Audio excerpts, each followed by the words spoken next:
সাকিব আল হাসান এবং বিএনপি নেতা মেজর হাফিজ আসলে কি করতে চেয়েছিলেন, এই ঘটনাটার সংক্ষিপ্ত রহস্য এবং আসল ঘটনাটা দর্শক আপনাদের জানাতে চাই। এটা নিয়ে রাজনৈতিক অঙ্গনে তোলপাড়, আপনারা জানেন। সমকাল একটা ছবি ফাঁস করেছে যে সাকিব আল হাসান, মেজর হাফিজেরা বিএনএমে যোগ দিয়েছেন, ফর্ম পূরণ, ফর্ম জমা দিচ্ছেন, এরকম একটা বিষয়। তো এই ঘটনাটা আসলে কী? সাকিব আল হাসানকে নিয়ে আর কী বলবো দর্শক, এই লোকের তো কোনো নীতি নৈতিকতা নেই। আমি একটা কথা বারবার বলি, তরুণ প্রজন্মকে বর্জন করেছে, কোনো তরুণ প্রজন্মের আইডল নয়। আওয়ামী লীগের লোকজন তাকে আইডল মনে করে না, তাকে জাস্ট সিস্টেমে এমপি বানিয়েছে, প্রয়োজন বানানো দরকার বানিয়েছে। তার ক্রিকেট খেলা পছন্দ করে, আমিও পছন্দ করি, কিন্তু ব্যক্তি সাকিব, রাজনীতিবিদ সাকিব মোটেও আইডল নয়, একেবারেই বিতর্কিত। ভালো বা সভ্য দলে নমিনেশন পাওয়ার কথা নয়। যে লোক জুয়া খেলায় ধরা পড়ে ক্রিকেট থেকে নিষিদ্ধ হয়েছিল, কোন বাংলাদেশে তো কিয়াস করা যায়, বাংলাদেশে তো এই বিষয়ে আইনও রয়েছে যে 2 বছরের বেশি দণ্ডপ্রাপ্ত কেউ 5 বছর পার না হলে সে এমপি ইলেকশন করতে পারবে না, নির্বাচনে অযোগ্য। সংবিধানে রয়েছে কথা, সংসদ সদস্যর যোগ্যতার আর্টিকেলের মধ্যে। অতএব সাকিব ওইরকম সাজাপ্রাপ্ত না হলেও তিনি জুয়া খেলায় অভিযুক্ত হয়ে নিষিদ্ধ হয়েছিলেন আইসিসি কর্তৃক। অতএব তার মতো নীতি নৈতিকতাহীন লোক আমাদের এমপি, এটা আমাদের জন্য লজ্জার। মাশরাফির মতো নীতি নৈতিকতা বিবর্জিত লোক উপরে উপরে ভালো, আসলে তলে তলে এসপিসির ব্র্যান্ড অ্যাম্বাসেডর হয়, ইয়ারেঞ্জের অ্যাম্বাসেডর হয়। আবার সবচেয়ে বড় অনৈতিকতা মাশরাফির, যে ভোটারবিহীন নির্বাচনের মাধ্যমে নির্বাচিত হয়ে বড় বড় কথা বলে। যাই হোক, আসলে দুইটা বিষয়, যে সাকিব এবং মেজর হাফিজ দুইজনেই বিএনএমে যোগ দেওয়ার সরকারি প্রজেক্টের অংশ হয়েছিলেন এবং রাজি হয়েছিলেন, এটা অস্বীকার করার কোনো সুযোগ নেই। মেজর হাফিজের বিষয়ে মুখ খুলেছেন, তার বক্তব্যের আমি জবাব দেব। বিএনপি আবার মেজর হাফিজের বক্তব্য প্রচারও করেছে, কিন্তু আমি প্রথমে মেজর হাফিজকে দায়ী করব। হ্যাঁ, মেজর হাফিজ এখন অনেকটা শুদ্ধ হয়েছেন, ভুল ভ্রান্তি বুঝে বিএনপিতে আছেন। এই জন্য আমি বলবো যে তিনি ইমানের পরীক্ষায় প্রাথমিকভাবে পাশ করেছেন, দ্যাটস ট্রু। কিন্তু এই মেজর হাফিজ সাহেবের মধ্যে সমস্যা ছিল বলেই তো, বা সরকারের বা এজেন্সির সাথে যোগাযোগ ছিল বলেই তো তাকে বিএনএমে যোগ দেওয়ার অ্যাসাইনমেন্ট দিয়েছিল এবং তিনি যোগ দিয়েছিলেন। এবং হাসান মাহমুদ বলতে পেরেছিলেন যে মেজর হাফিজের নেতৃত্বে নতুন দল আসছে। সাকিব আল হাসান হাফিজের বাসায় এমনি এমনি তো আসে নাই। এর মানে হাফিজ সাহেব সরকারের এজেন্ট ছিলেন, বা সরকারের এজেন্ট হয়ে কাজ করেছিলেন, বা সরকার প্রস্তাব মেনে নিয়েছিলেন, কিন্তু হয়তো বা শেষ পর্যন্ত চূড়ান্ত ধাপে যায়নি, বুঝতে পেরেছে, শেষের দিকে এসে ফিরে এসেছে জনাব হাফিজ সাহেব। এই কিন্তু হাফিজ এবং সাকিব দুইজনেই সরকারের দালাল হয়ে গিয়েছিলেন, কিন্তু সাকিবকে বলা যাবে না, সাকিব তো আওয়ামী লীগেরই লোক। অতএব আওয়ামী লীগ যদি তাকে অন্য কোথাও পাঠায়, যেতেই পারে। এখন বিএনএমে সাকিব নিজ থেকে আসেননি, এটা আসল ঘটনা হচ্ছে আওয়ামী লীগ তাকে পাঠিয়েছিল যে তোমাকে এমপি যেভাবে হোক বানানো হবে এবং বড় মর্যাদার আসনেই বসানো হবে, তুমি ওইখানে যাও, আরও বেশি সম্মান পাবা, রাজনীতি আরও বেশি প্রতিষ্ঠিত হবা।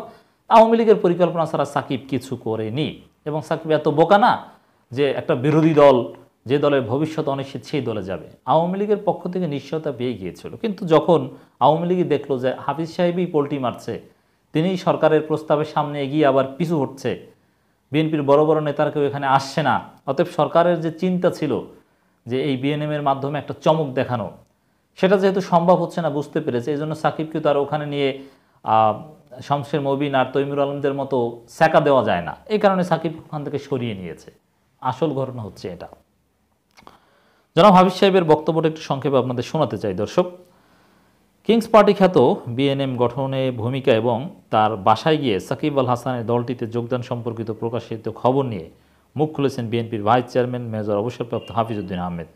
তিনি বলেছেন, সাকিব আল হাসান দেশের গর্ব, আমার কাছে এসেছিলেন, মানে ঘটনা সত্য। এটা ওবায়দুল কাদেরের বক্তব্য থেকেও বোঝা যায় ঘটনা সত্য। বিএনপির ভাইস আমার কাছে এসেছিলেন, আমি তাকে কোনো উৎসাহ দেই নাই। আমি যোগদান না করায় বিএনএমতে তিনিও তার পদ বেছে নিয়েছেন। পরে তিনি সম্পূর্ণ পাতানো নির্বাচনে এমপি হয়েছেন, এটি তার বিষয়। এর মানে কি? যে সাকিব এবং মেজর হাফিজকে নিয়ে সরকারের পরিকল্পনা ছিল, মেজর হাফিজ সাহেব পোল্টি মারার কারণে সাকিবকে সরিয়ে নেওয়া হয়েছে। এ কথাটা হাফিজ সাহেবের বক্তব্য থেকে স্পষ্ট। বনানীতে নিজ বাসায় সংবাদ সম্মেলনে কথা বলেন মেজর হাফিজ। তিনি বলেন, সাকিব আমার কাছে রাজনীতিতে যোগ দেওয়ার ইচ্ছা ব্যক্ত করেন, তাকে বিএনএমের 2 জন কর্মকর্তা আমার কাছে নিয়ে আসেন। আমি বলেছি রাজনীতি করা তোমার বিষয়। তার কাছে বিএনএমের দুজন কর্মকর্তাকে কী জন্য নিয়ে এসেছিলেন? এর মানে তিনি ওই দলে যোগ দিয়েছিলেন, তিনি ওই দলের প্রজেক্ট হয়েছিলেন এই সরকারের পরিকল্পনা, এই কারণেই তো তার কাছে নিয়ে এসেছিল। আর সাকিব কি এত বোকা? হু ইজ মেজর হাফিজ? তিনি বিএনপিতেও তো বিতর্কিত।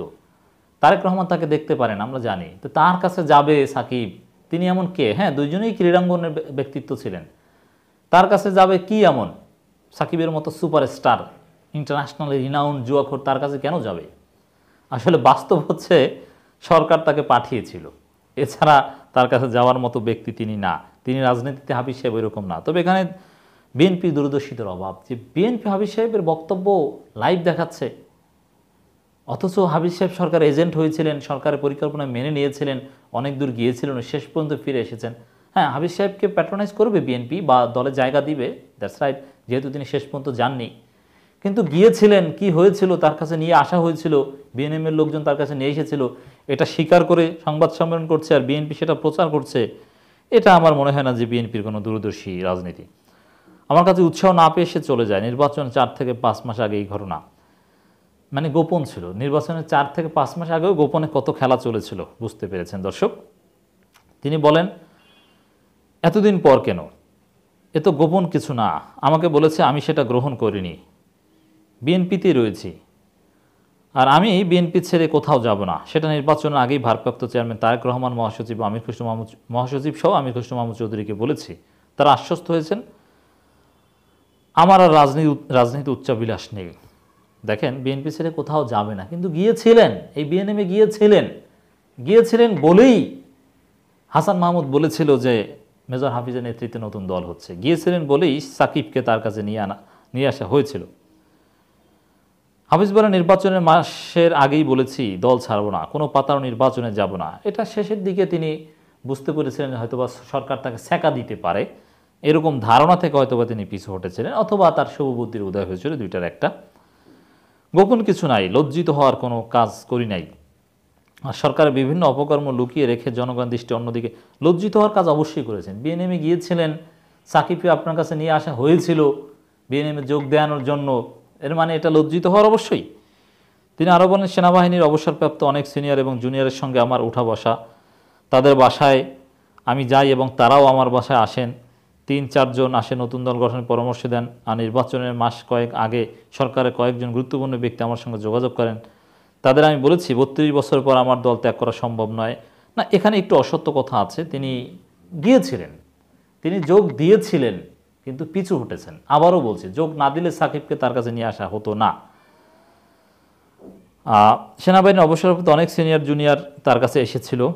আর বিএনপি সব নেতাকে নিয়ে তো এরকম হয় না, তার সমস্যা ছিল, এটা গোপন করার চেষ্টা করে কোনো লাভ নেই। যাই হোক দর্শক, আশা করি আসল ঘটনা বুঝতে পেরেছেন যে হাফিজ সাহেবের সমস্যাটা কোথায়, আর সাকিব সরকারের লোক হিসাবে এখানে এসেছিল, সময় মতো চলে গিয়েছে।